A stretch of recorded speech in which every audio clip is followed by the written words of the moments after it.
title. She demanded a divorce and left him broken. His shocking revenge will leave you speechless. I sat on the edge of our worn-out couch, staring at the coffee mug she had left on the table. It was half full, lipstick smudged on the rim, a careless relic of Elora's presence. The house was too quiet now, the kind of silence that presses against your chest, making it hard to breathe. 3 days ago, she'd stood in this very room, her voice sharp as a blade, demanding a divorce. "I'm done, Theron," she'd said, her eyes cold, like I was nothing more than a stranger she'd grown tired of. I didn't fight her, didn't beg. I just nodded, my throat too tight to speak, and watched her walk out the door, her heels clicking against the hardwood like a countdown to the end. I'm not proud of how I crumbled after that. The first night, I drank too much whiskey, the cheap kind that burns more than it soothes. I cried like a damn fool, hunched over the kitchen counter, thinking about the years we'd spent together. 10 years? And for what? To be tossed aside like I was nothing? Elora had always been sharp-tongued, her beauty a weapon she wielded without mercy. She'd tear me down with a single look, a smirk that said I'd never be enough. And yet, I loved her. God help me, I still do. The second day, I didn't leave the house. I kept replaying her words, her accusations. "You're weak, Theron. You're always whining, always clinging." Was I? Maybe. I'd spent years trying to please her, bending over backward to make her smile. I'd cook her favorite meals, surprise her with flowers, listen to her rants about her coworkers, even when she barely asked about my day.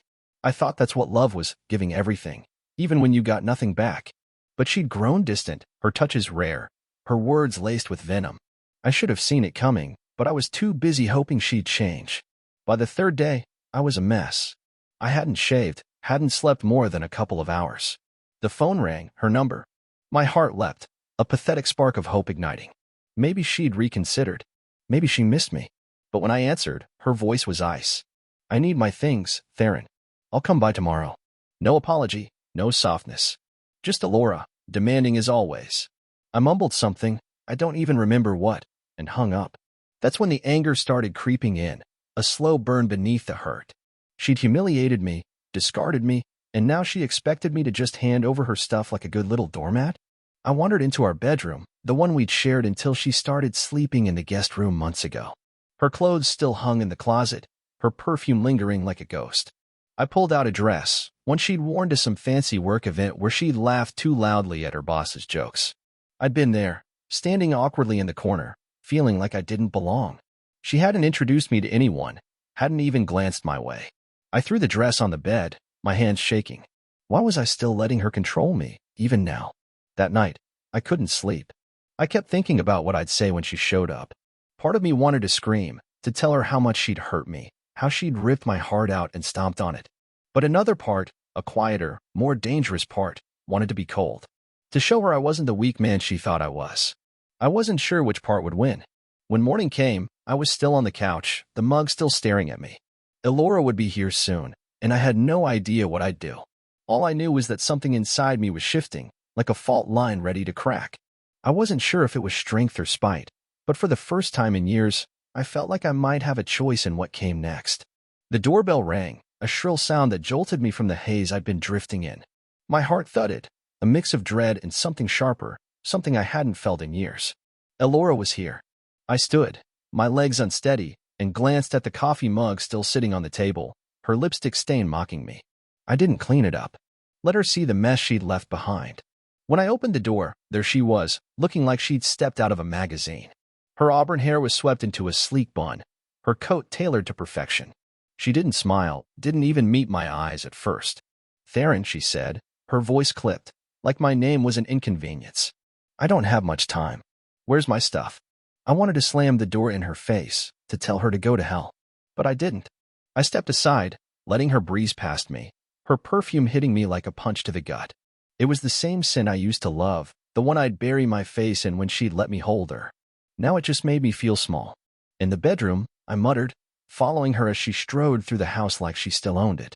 She didn't waste time. She marched to the closet, pulling out dresses, shoes, anything she deemed hers. I stood in the doorway, watching her move with that ruthless efficiency I'd always admired and feared. "You could have packed this for me," she said, not looking up. "Would have made this easier." "Easier for who?" The words slipped out before I could stop them, low and rough. She froze for a second, her hand on a silk blouse, then turned to face me. Her eyes were sharp, dissecting me like I was a bug under a microscope. "Don't start, Theron," she said, her tone dripping with disdain. "You agreed to this. Don't act like the victim now." I clenched my fists, my nails digging into my palms. "You didn't give me a choice, Elora. You just decided we were done and walked out." She laughed, a short, bitter sound that cut deeper than her words. "Oh, please. You've been whining for years, dragging me down with you. I needed more than this." She gestured around the room, at me, at our life. "Then you." I felt the air leave my lungs, like she'd slapped me. I wanted to yell, to tell her she was wrong, that I'd given her everything I had. But the words wouldn't come. Instead, I just stood there, my chest heaving, while she went back to packing like I hadn't said a thing. That's when I noticed it, a glint on her finger. Her wedding ring was gone. I don't know why it hit me so hard, but it did. I'd never taken mine off, not once. It was still there, heavy on my hand, a reminder of vows she'd already forgotten. I turned away, walking back to the living room before I did something stupid, like beg her to stay. I heard her moving around, the rustle of fabric, the clink of jewelry. Then, her voice again, softer this time, but still edged with that familiar cruelty. "You'll be fine, Theron. You always are. Just move on. Move on." Like it was that simple. Like I could just erase a decade of loving her, of building a life that she'd torn apart without a second thought. I didn't answer.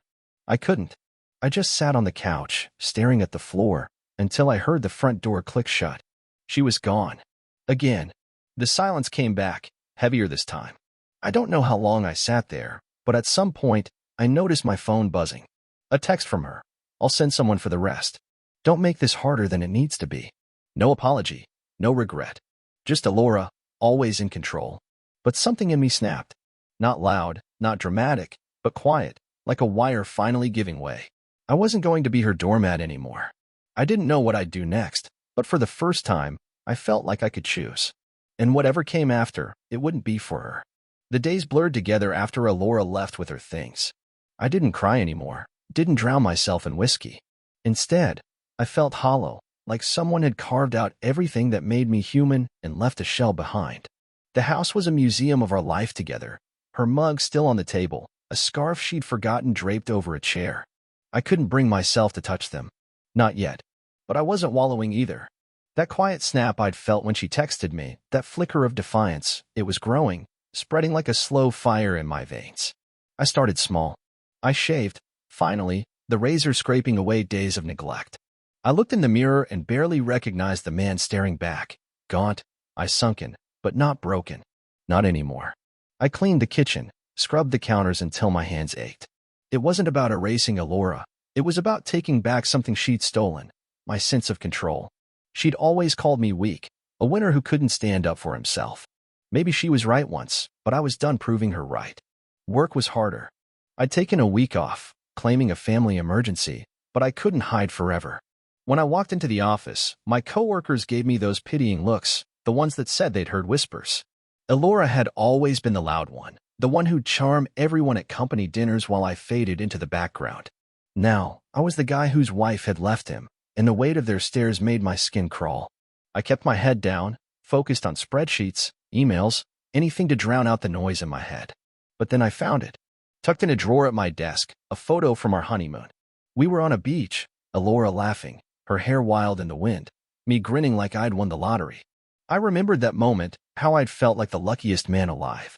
Now, it was a lie, a memory tainted by her betrayal. I didn't rip it up or throw it away. I just slipped it into my pocket, a reminder of what I'd lost and what I'd never let myself chase again. That night, I went to a bar. Not to drink myself stupid, but to prove I could exist outside the cage Elora had built around me. The place was dim, crowded, the kind of spot she'd have hated, too gritty, too real. I sat at the counter, nursing a beer, watching people laugh and argue and live. A woman smiled at me from across the bar, her eyes kind, not predatory. I didn't smile back, not because I didn't want to, but because I wasn't ready. Still, it felt good to be seen, to be something other than Elora's discarded husband. When I got home, my phone lit up with a voicemail. Her voice, smooth and confident, like she was doing me a favor by calling. "Theron, it's me. I might have been too harsh. Can we talk?" My stomach twisted, a mix of hope and rage. She regretted it, just like I'd secretly prayed she would. But this wasn't the Elora I'd fallen in love with. This was the woman who'd gutted me, who'd laughed at my pain. I deleted the message, my hand shaking, but not from weakness. From clarity. I didn't call her back. Didn't text. For the first time in years, I let her wait. I imagined her checking her phone, her perfect composure cracking when she realized I wasn't running back to her. It felt good, like I'd reclaimed a piece of myself she'd tried to destroy. But it wasn't enough. Not yet. I lay in bed that night, the photo from the drawer on my nightstand. I didn't look at it. Instead, I thought about what I wanted, not for her, not for us, but for me. A life where I wasn't defined by her cruelty, where I wasn't the whining fool she'd painted me as. I didn't have a plan, not exactly, but I knew one thing. Whatever I did next, it would be on my terms. And Elora? She'd have to live with the consequences of what she'd thrown away. The morning after I deleted Elora's voicemail, I woke with a strange sense of lightness, like I'd shed a weight I'd carried for years. It wasn't joy, nothing so simple, but a quiet resolve, a certainty that I was done being her puppet. I made coffee, strong and black, and drank it standing by the window, watching the neighborhood stir to life. Kids biked down the street, an old man walked his dog, and for the first time in weeks, I didn't feel like I was drowning in my own head. I went to work with a purpose I hadn't felt in years. My desk, once a shrine to our marriage with that honeymoon photo, was cleared now, the picture tucked away in a box at home. I tackled projects I'd been avoiding, spoke up in a meeting, even cracked a joke that got a laugh. My coworker, Soren, a guy who'd always been kind but distant, noticed. "You seem different, Theron," he said over lunch, his brow raised. "Good different." I just shrugged, but inside, I felt a spark of pride. I was starting to remember who I was before Elora's shadow swallowed me whole. But she wasn't done with me. Another call came that afternoon. I saw her name flash on my phone and let it go to voicemail again. This time, her message was longer, her voice less certain. "Theron, I know you're upset, but we need to talk. I made a mistake. Please." There it was, regret, just as I'd hoped, but it didn't feel like victory. It felt like a trap.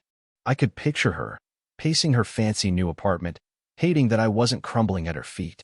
I deleted the message, my jaw tight. She didn't get to decide when we talked, not anymore. That evening, I did something reckless. I drove to the edge of town, to a tattoo shop I'd passed 100 times but never dared enter. Elora had always hated tattoos, called them tacky, a waste of money.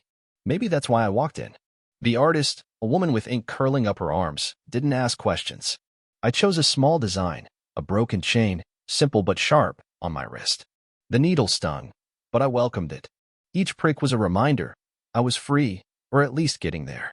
When I left, the ink fresh under a bandage, I felt stronger, like I'd carved a piece of myself out of her grip. At home, I found her scarf still on the chair. I picked it up, ran my fingers over the soft fabric. For a moment, I could smell her perfume, could hear her laugh from the early days, when she'd tease me but still kiss me afterward. The memory ached, but I didn't let it pull me under. I folded the scarf and put it in a box with the photo, sealing it with tape. I wasn't ready to throw them out, but I didn't need them haunting me either. The next day, she showed up at my office. I was in the break room, refilling my coffee, when I heard her voice at the reception desk, smooth and commanding. My stomach dropped, but I didn't run to her. I walked back to my desk, forcing my hands to stay steady. She appeared minutes later, her heels clicking, her face a mask of frustration. "Theron, why are you ignoring me?" she demanded, loud enough that heads turned. I looked at her, really looked, and saw the cracks, her tight smile, the way her eyes darted, searching for control. "I'm busy, Elora," I said, my voice calm, almost cold. "You want it out. You got it." Her mouth opened, then closed, like she hadn't expected resistance. For once, I wasn't whining, wasn't begging. I was just done. She left without another word, but I knew it wasn't over. Elora didn't lose gracefully. As I watched her go, I felt the tattoo pulse under its bandage, a quiet promise to myself. I didn't know what she'd try next, but I was ready to face it. Not as the man she'd broken, but as someone new, someone she couldn't touch. And that felt like power.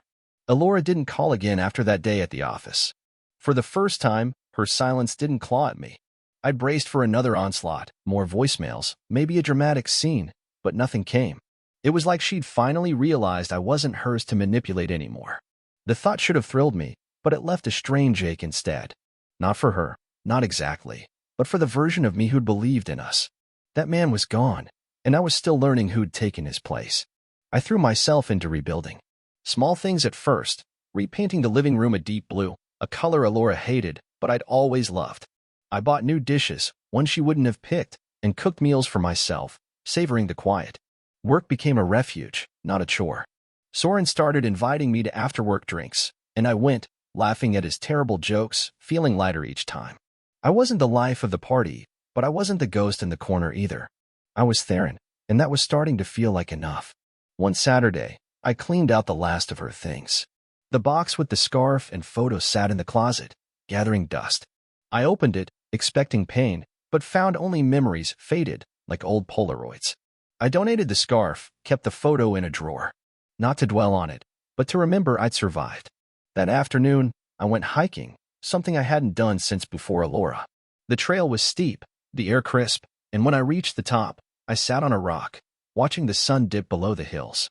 My tattoo, now healed, caught the light, a broken chain, a quiet vow. I smiled, really smiled, for the first time in months. Then came Lila. I met her at a bookstore, of all places.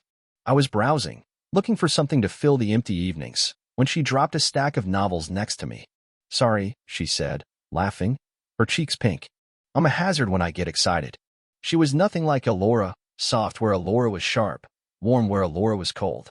We talked for an hour, about books, then life, then nothing at all. When she scribbled her number on a receipt, I didn't feel that desperate hope I'd once clung to. I just felt curious. We went out a week later. Coffee, then a walk by the river. Lila listened when I talked, asked questions, laughed at my dry humor. She didn't demand, didn't dissect. When I told her about Elora, not the details, just enough, she didn't pity me. "Sounds like you're better off," she said, her eyes steady. "You seem like someone who's got a lot to give." I didn't know how to respond, so I just nodded, my chest tight with something new. Not love, not yet, but possibility. Months passed. I heard through a mutual friend that Elora had moved across the country, chasing some high-flying job. She was alone, they said, and struggling. I waited for the old guilt to hit, the urge to fix her problems, but it never came. I wished her well, silently, and let her go. She was a chapter, not my story. By spring, I was different. Stronger, sure. Lila and I were taking things slow, but every date, every late-night call, felt like a step towards something real. I started painting again, a hobby Elora had mocked, and hung my work in the house. I hosted a barbecue for Soren and a few others, the backyard filled with laughter, the kind of warmth I'd forgotten could exist. My ring was off now, stored with the photo, a relic of a life I'd outgrown. One evening, Lila and I sat on my porch, sharing a bottle of wine. The stars were out, the air soft with summer's promise. She leaned against me, her hand brushing mine, and I felt it, happiness, pure and unforced. I wasn't the man Elora had broken, nor the fool who'd worshipped her. I was Theron, whole and enough, with a future I'd built myself. And as Lila smiled at me, I knew this was my happy ending, not because of her, but because I'd chosen it. Drop your thoughts in the comments. I read them all. Don't forget to like, subscribe, and share to help this video reach more viewers. See you in the next one.